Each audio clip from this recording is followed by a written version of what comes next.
Okei, ja sitten valmista. Kerätään hyvä soutuasento. Eli takapuoli sinne penkkiin sillä tavalla, että istuinkyhmyt on tukevasti penkkiä vasten tai niitä koloja vasten. Selkävatsa tiukkana, alavatsasta tiukaksi, alaselkä tiukaksi, hartiat rennoksi, leuka ylhäällä.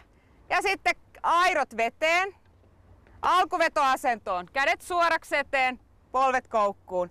Ja kaikilla lapa veden alle. Ja sitten vielä Doris-hymy kasvoille. Valmista ja veto.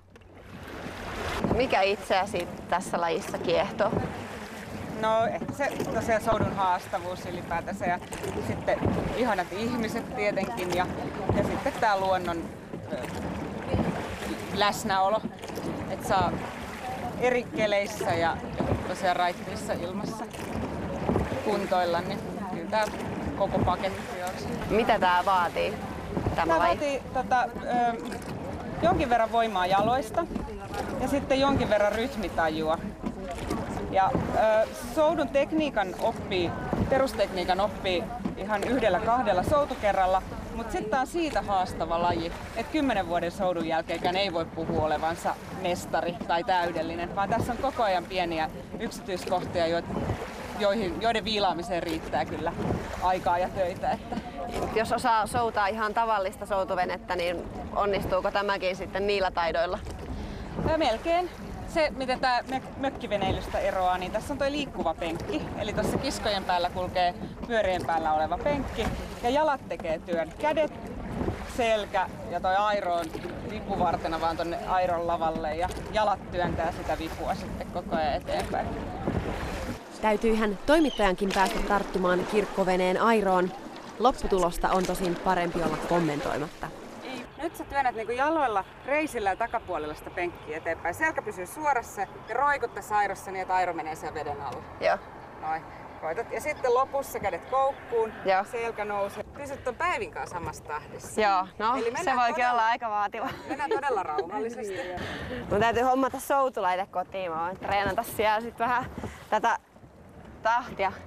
Mun jalat meinaa aina haluta lähteä tonne eteen. Heti kun sä rupeat puhumaan, niin sit sul menee ihan väärään. Niin meneekin muuten, joo, täytyy selvästi. Niin vaan sukellat syvälle kädet. Mulla on tää yleensä miehinen ongelma, että ei pysty tekemään monta asiaa yhtä aikaa. Ja Airo, ottakaa huikkaa! Kerroit tuossa ennen vesille lähtöä, että teillä on perämiehelle vähän tasa-arvoisempikin nimike.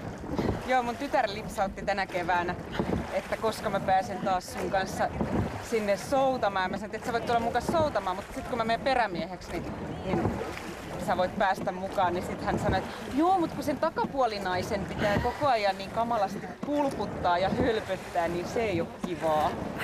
Ja siitä lähteen olen kutsunut itseäni takapuolinaiseksi. Pidetään mielessä. Jos ymmärsin oikein, niin aluksi teillä oli sekaporukka, joka koostui miehistä ja naisista, mutta sitten halusitte naisille oman seuran. No oikeastaan joo, että hyvin moni meistä oli soutanut jossain muissa soutuseuroissa ja sekaporukoissa. Ja sitten siinä tahtoi olla vähän sellaista, että miesten ehdoilla hyvin usein mentiin sitten, tai vene täytettiin miesten ehdoilla ja muutenkin se touhu tapahtui miehen ehdoilla. Niin kuin ehkä huomasit tuossa rannassa, niin tää oli semmoista melko kalkatusta ja kaaosta, joka kuuluu semmoiseen naisiseen urheiluun ja ylipäätänsä yhdessä toimimiseen. Ja sellaista ei todella tässä porukassa tarvii hävetä, vaan tää saa niinku ihan omana itsenä toimia. Ja sitten tosiaan naiset ovat vetäneet myös miehet peränsä.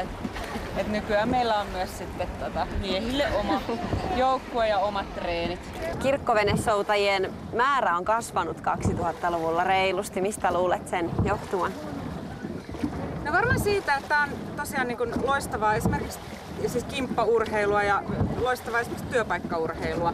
Niin se, että tämä sopii kaiken tasoisille ja kaiken kuntoisille menijöille, niin siitä se suosio mun käsittääkseni johtuu. Ja myös siis liikuntaesteisille tämä on mainio laji. Eli esimerkiksi pienvenesoutuun tarvitaan 2 kättä, mutta tätä kirkkovenettä soutaa jo 1 kädellä.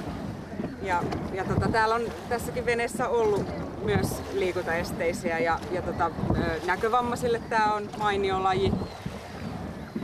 Ja ainoastaan rohkeus ja ennakkoluulottomuus siltä soutajalta on rajana mukaan tulolla.